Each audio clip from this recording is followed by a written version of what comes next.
This isn't birds flying in formation, but Airbus's futuristic vision of air travel. The aviation giant says by 2050 groups of planes could fly side by side, making air travel more efficient and reducing carbon emissions at the same time. It may seem like a radical idea, but Airbus Engineering Executive Vice President Charles Champion says it makes perfect sense for the most in-demand destinations. Formation flying, actually, we're not talking about the red arrows, so you're not, really wing to wing flying together, but it's more like birds, talking about maybe 1 mile, nautical mile separation. So you actually use the wake of the aircraft in front of you to burn less fuel.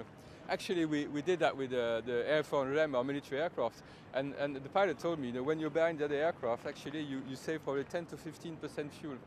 The airline's Smarter Skies concepts also include assisted eco-climb takeoff, where planes without undercarriages are propelled skywards by mechanical trolleys. Aircraft could self-organise in so-called express skyways, selecting the most efficient and environmentally friendly routes. And when back on the ground, planes could be manoeuvred onto a track system at the airport using inbuilt electromagnetic motors. Aviation analyst Howard Wielden insists improvements don't all have to be cutting edge.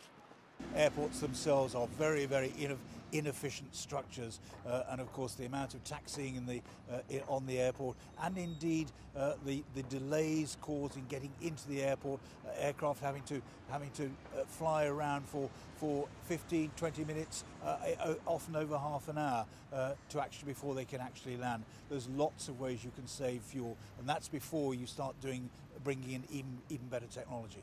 Airbus says its plans could cut average flights by 13 minutes and save almost 30 million tonnes of avoidable CO2 emissions a year. Environmental lawyer Alan Andrews calls the plans exciting and evidence that tough EU emissions targets are affecting airlines' thinking. But he offers a word of caution. What we've got to bear in mind here is the overall aim of these ideas is to meet an insatiable demand for air travel. That's clearly stated in the plans.